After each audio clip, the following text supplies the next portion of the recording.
much. Thanks, Peter. Okay, Russell, do you want to come up for the financial report? It's always good when you're coming up with a surplus. So, yeah, do you want to talk us through it? Thanks very much, Mr. Chair. I'll just point out that I am the deliverer of the message, not the creator of the surplus. Oh, no, don't worry. I'll compliment you today, but when you bring in a deficit, you'll get that. Thank you. So, yes, I say good morning. So this is the April position, which seems quite a wee way away now. But so for the end of April, we were trading at a position of $14 million ahead of budget. And the forecast, which is an increase, was up to $1.7 million at year end.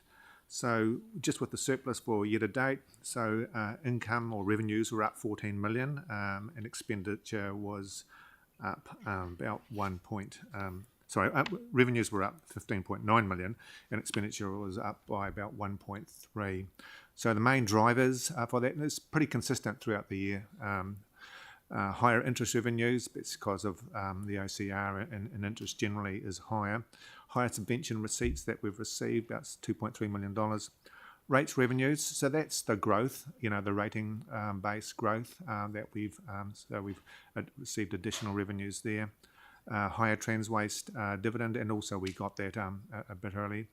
Rec and sport revenues there are higher than forecast. And also in higher building consent volumes, we got some additional revenue there, but that's offset. I'll come to that. I guess in the going the opposite way, resource consents that's down almost $1 million year to date. Three Waters, lower excess water revenues coming through, and Burwood landfill revenues are also down, and in the table we've got better off funding, so that's just a timing for that. So on the expenditure side, which I say is $1.3 million higher than budget, debt servicing costs are up about $4 million, so that's largely offsets the higher interest revenues we've received. Three Waters have got higher maintenance costs. And as I've outlined before, lower capitalisation of staff. We've had, in some areas, lots of, more than budgeted leave. So that means the capitalisation of that is suffered. Building consents, additional resourcing required to match that and to be up to meet target. So then like I say, that's driving the variance for year to date, so the $14 million. So part of what we've been doing as a team is just going through and making sure, particularly in the CapEx versus OpEx space, making sure that that's correct. And so that's not one of the main drivers for the increased year-end position or year-end forecast, which is up by about $1.4 million. The majority of that was about $900,000 was relating back to the July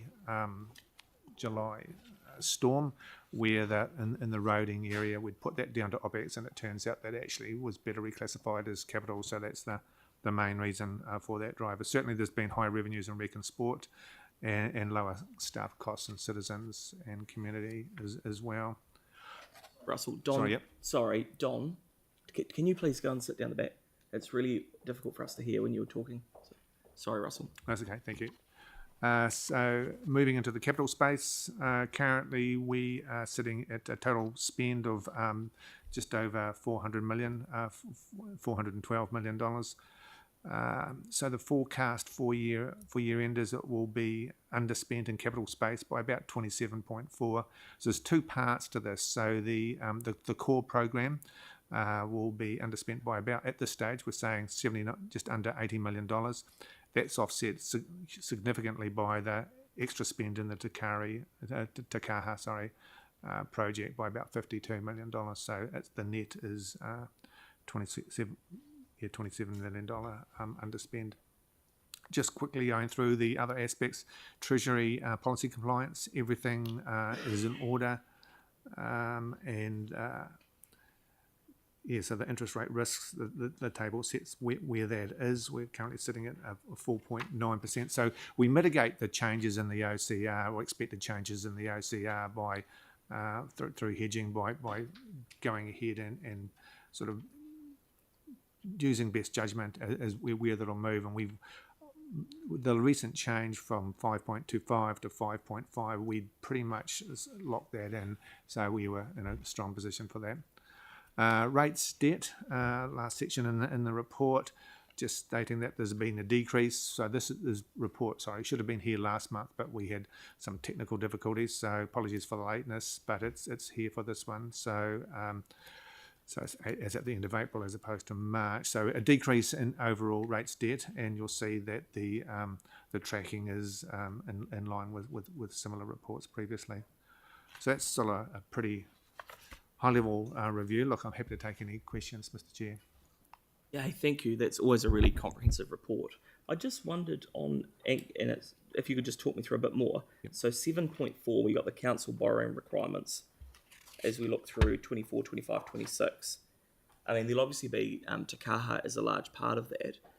But also, am I right in thinking that as we go into the LTP, depending on, I'm just thinking what we've done with the capital program this year in terms of the pushing it out, that actually we'll be doing the same thing. So we may see that borrowing decrease in that period of time. So we'd certainly be reviewing it. We will review it continually, what we need compared to what the capital program required. So if we're reshaping the capital program, then yes, that would be reviewed as well. Yeah. Yeah. Is that? Yeah. So this is based on our projections based on the annual plan where we got to, and as we know, we pushed the capital program out in line with the LTP. So you did right. As we go through the LTP process, if we do push more, the total capital program, that will come down. Yep. Okay, great. Thank you for that. Any questions on this one, Yanni? Yeah, I mean, it's a bit similar. I guess I'm just concerned. I was just trying to understand the Te Kaha budget in terms of what the government's contributed, understanding that their costs were coming first. Do you know how much of that government funding's been expended to date? And what the forecast is? I think we've heard it's going to be the end of this calendar year that our money... So tomorrow when we do the annual plan public briefing, you'll see the impact on the rates of having to bring forward some of our money because we're ahead of budget in terms of what we've always, the plan was we were to use theirs first. I guess the concern is that we're going to be borrowing a huge amount of money extra than we anticipated at the peak of the interest rates, and I know we don't have a crystal ball, and obviously they may go up. So how do we sort of mitigate that risk of having unexpected borrowing at very high interest rates in the short term? Yeah. The other thing too, it's the balance, right? So one of the reasons why Te Kaha is spending more is to actually ensure that they get ahead of the game, right, in regards to managing the supply chain risk, so that actually they can deliver. So it is it's no different to as we push things out, so we don't have to borrow when we need to. So we do have to manage that as we are going. But the alternative is that we don't continue doing that, and your stadium gets delayed. So we need to work through that. The other point, that 7.5 is quite useful that Russell's put in there around the average cost of funding over the period of time. And I guess, and I'm not an economist, but I would have thought that if we've seen the OCR peak like they're talking about, that actually the longer term rates will start to fall back as well. And we don't borrow year on year. We always hedge and go longer term. But really good question to raise. Does anyone else have? Why is our money coming in now before Crown's used? It's not before Crown's money. So Crown's money is being used first, but it's just because that the expenditure is going earlier. Their money's running out first, so our money, which comes in behind, has to start being spent earlier. So we would expect this again next year as well. And the other we'll see that in the annual plan. You'll see where that is. But what that does mean is, so yes, we borrow earlier, but then in 25, 26, the rates come down quicker. Yeah. Okay. Well, so it's just no more extra cost. It's just timing of it. Yeah. So we would we expect that rate peak to come earlier rather than when we had projected? Correct. Exactly right. Yeah. So and we'll explain that in the public annual plan meeting tomorrow. Good. Yeah. Cool. Yeah. Good question. Aaron. Yeah, just on that stadium, there is some rumours floating around in the public domain that the budget's blown out on the stadium, Is that true? And can No. we confirm in the public domain that it is still Or on track and on budget? we might get Mary to answer that. Or, Mark oh, Lindsay? even, I was going to say even better, but that I don't mean that, Mary. But I mean, No, totally false. We're on program, slightly ahead of program, in fact, and on budget. So no truth to the rumours at all. fantastic. Thank you. That's great. Hence the question of why we bring enough money forward. Correct. Okay. Any other questions on this one, Yanni? I appreciate the 6.1 where you've got Te Kaha and Parakiori as a line item. I just wonder whether it would be useful given the kind of difference in those two projects. One's proceeding really well, the other's quite delayed. And, I think maybe the stadium's going to open ahead of Parakiori at this rate.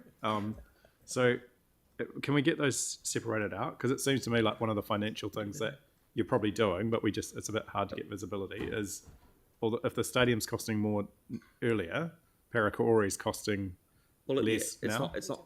Yeah. It's not costing more earlier. It's the timing of the spend. But I which think is the principle's absolutely right, and Yeah. I do agree. I had this noted, and I wanted that separated Yeah. because one's going extremely well, and the other's not ours. Well, that's fine. And I suspect, so I suspect what we'll probably see is not much movement in Parakiori in terms of our contribution is capped. But you're right, it's the drawdown of that. So we can do that. Yeah. Yep. Yeah, definitely not land movement. Okay. It is actually listed on page 48, the split. 48. I think what they're wanting it is in 6.1 in the summary It's breakdown. the capital report, Yeah. versus the finance report. Yeah. Yeah. Yeah, but we're not saying that. We're saying we'd like it in this report. Great. Okay. Any other questions on this? No? So I'm happy to move it. Tim's happy to second it. Any discussion? All in favour? Against? That's carried. Thank you. Thank you.